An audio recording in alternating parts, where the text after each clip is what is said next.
on the injury to Jasmine, what the injury was and how she's feeling? Yeah, I mean, she had it all taped up going in. She kind of tweaked her hamstring yesterday in practice, so we weren't even sure she was going to play today. She tried to play and then obviously pulled up a little bit, so we'll have to kind of see how she responds to it and see how long she's out. I guess with 8 straight Big Ten wins, and really maybe this stretch with 10 wins in 11 games since Kyra and Gretchen went down, is there something that you've noticed from this team that's maybe been the driving force behind playing this kind of basketball? I keep coming back to and they said it in our last media, and I think Jen said it, is the togetherness is our superpower, I think. It's just they're so connected, they're so together, and they just don't want to lose. Like, so they're so resilient in that and finding ways, and I agree. I think the experience piece is so important, and that's why this team's special, because you don't see it now in college, unfortunately. How many times do you see a team that stays together, the core group stays together for 3 years?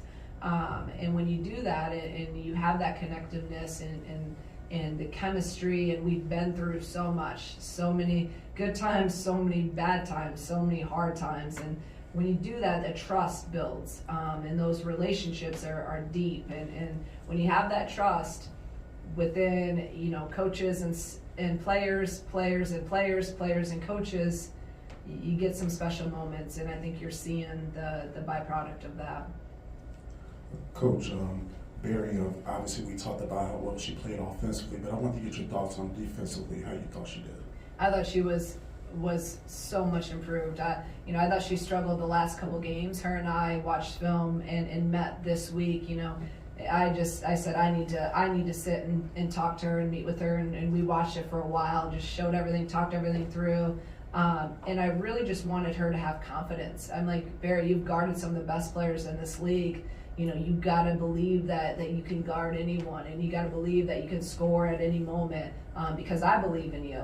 And but it's normal for a freshman. It's she's going through, she's playing a lot of minutes and learning kind of as she goes. And I thought her response was great. We talked a lot about defense, we talked a lot about rebounding, and then we talked a lot about just her getting downhill and being super aggressive like she is every day in practice. And you saw that on some of her drives today. She was relentless and getting to the rim, but I thought her defense was really, really good. And I thought she missed one box out that I remember, but that's a much improved. So really, really happy with her, and she just continues to grow. And said I called that play for in the fourth quarter against the zone to get her the 3 in the corner, and I didn't think she was going to shoot it because I thought she was kind of contested. She pulled that thing right in her face and knocked it down, and I think that shows the confident version of her that I want to see all the time. Shauna, there was a point where I think you were only down 3 or 4, but you were 0 for 9 on layups, I think, in the second quarter. Yes. Did you like what you were getting, and then you just wanted to finish and you figured the dam would break? Is that how you felt? Yeah, I mean, we're getting literally point-blank layups and smoking them. So I'm like, we had 7 that we tracked when we went in half. This is the first thing I asked Justin, how many layups did we smoke? And he's like 7. So right there I felt, and we're down 1. And KB was in foul trouble. I didn't think we played well. We gave up 5 threes, which was a huge emphasis for us. And we were getting doubled up in the paint. Like, everything that our game plan was, we weren't executing in the first half, and we were only down 1. So I felt great. I just thought we were a little passive for whatever reason, in all areas. And we did. We started making them. And I just told Dal missed a couple, and then she starts taking jump shots. I'm like, Dal, I just knew that we could get to the rim on these guys. And so I'm like, just continue to attack. And man, did she finally listened, and she attacked and got a million layups that we made. So, and we also made some free throws we missed free throws in the first half too, which is not like us at all. So I'm curious, what's this like to kind of watch all of this unfold this year? I know this group means a lot to you, and I know how competitive you are in the course of the Big Ten season. So how do you kind of observe everything that's been? Yeah, that's a good question, because coming in this year, I've really told myself to try to really enjoy this journey with this team, because they're just a special group to me. And obviously, I'm good at telling myself things, but then doing them is another story. So I really am trying to just be present in the moment.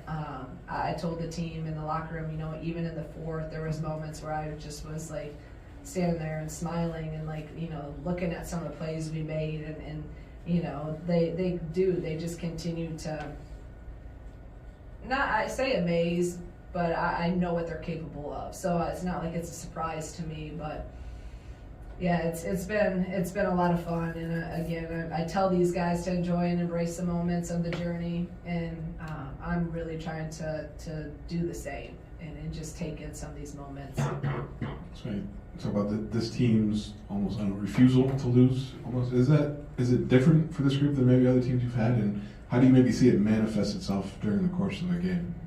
Yeah, I mean, I think it is, and I think again that's from the tightness of the group and from the experience of again us being together for so long. You think about last year, like high expectations, and we lost some games, and then we started hitting our stride at the end of the Big Ten, but didn't have really the Big Ten season we all wanted to.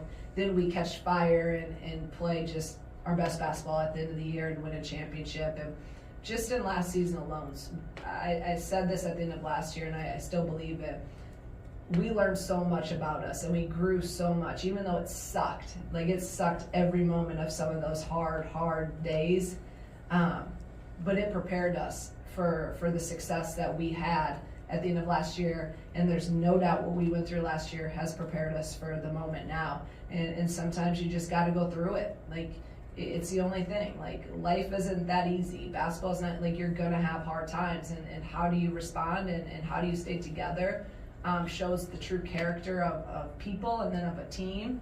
And again, this year is the byproduct of that. Then we face more adversity. Now let's, this year, okay, now two of your top scorers are out. Okay, now we're playing with, today Jazz goes out. Like, they're built for it because we've just been in so many moments, and the experience of maturity, the togetherness, and just like, again, we don't care. Keep doubting us. It's okay.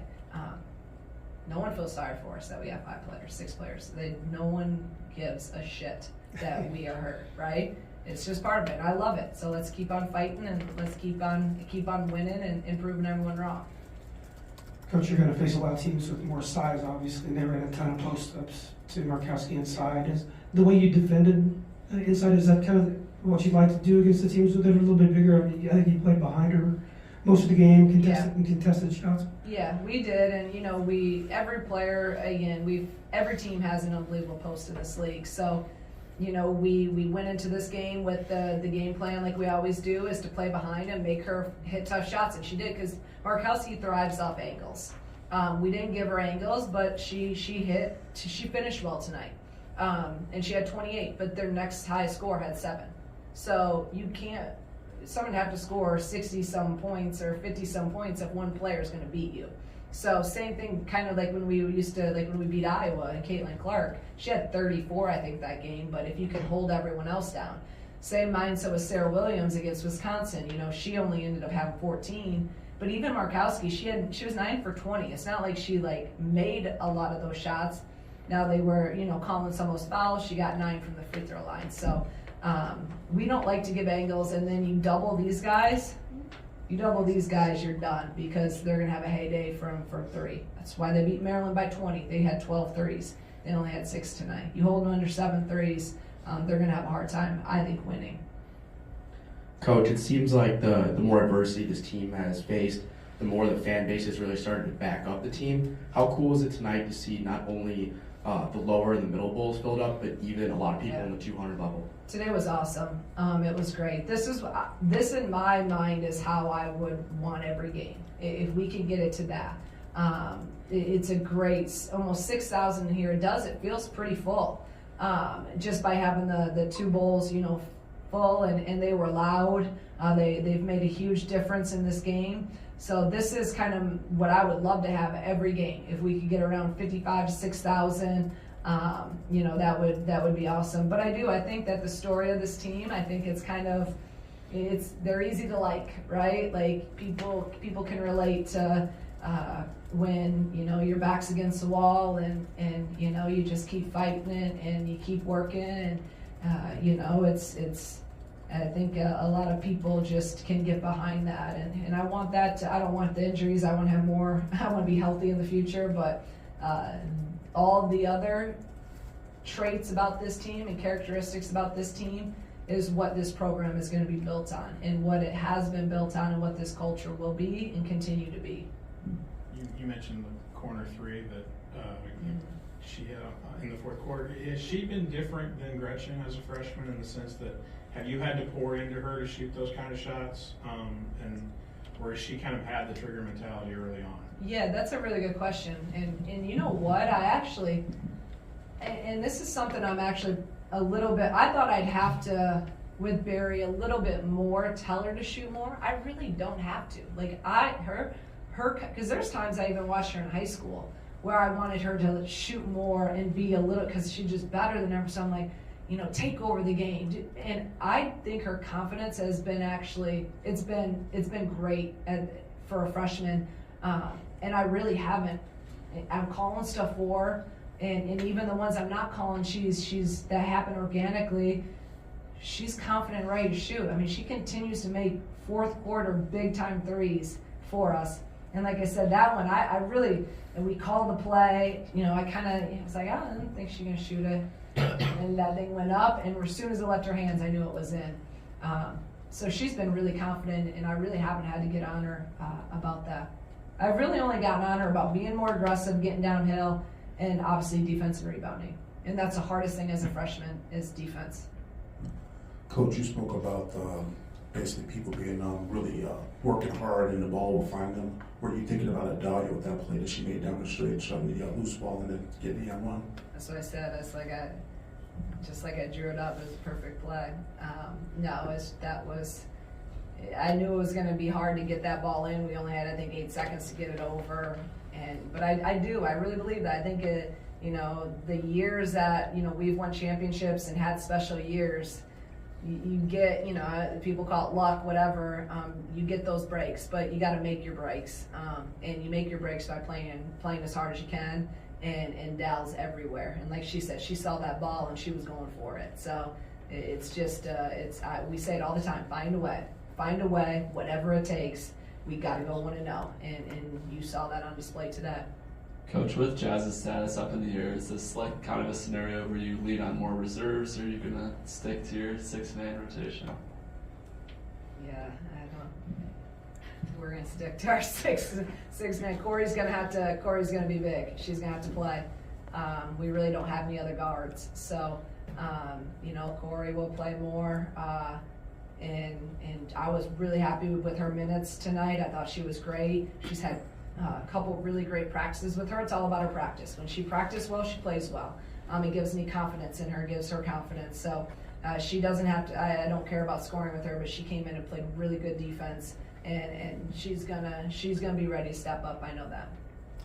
Coach, how effective, or how, sorry, I'm blanking on the word, but Adalia's energy and personality, how does it affect the rest of the team on and off the court? It is absolutely the fuel that drives us.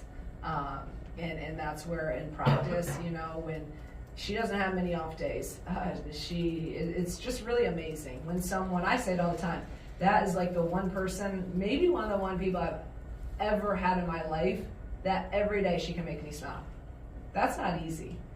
She can make me laugh and smile at any point, no matter what, because she just is a person full of joy. Like, she just is special. And her energy, the joy she has, she's always, bopping around, and she's just an unbelievable person, and with such a good heart. So we feed off that. Like, when she started in the second, that's why I was on her so much in the second. She just looked so kind of defeated. I told her at halftime, I'm like, looks like, I always give her a hard time about her cat. I'm like, it looks like your cat died. Like, Kathleen is alive. It's okay. Like, you can smile and have fun. Like I told them I'll play with joy. And she came out, the second half, and her energy's infectious. And everyone, like, she starts going downhill, she starts flying around, everyone starts working even harder. So it's absolutely key. Shauna, this probably flies in the face of the underdog mentality, but there is a chance you guys will be ranked again tomorrow. I guess just knowing kind of the road from being in it and out of it, and now our chance to be back in. Like, what's that say about maybe this group, or what would that mean to you to be back in there? Yeah, I mean, it is what it is, right? I think we've proven. I mean, we have 21 wins. We're 11 in the Big Ten. This league is, I think, the hardest it's been ever, obviously. I think this team deserves it. I really do. They deserve to be ranked. If we lost today, I don't think we would have deserved it, but we just beat Nebraska was, 30-some net.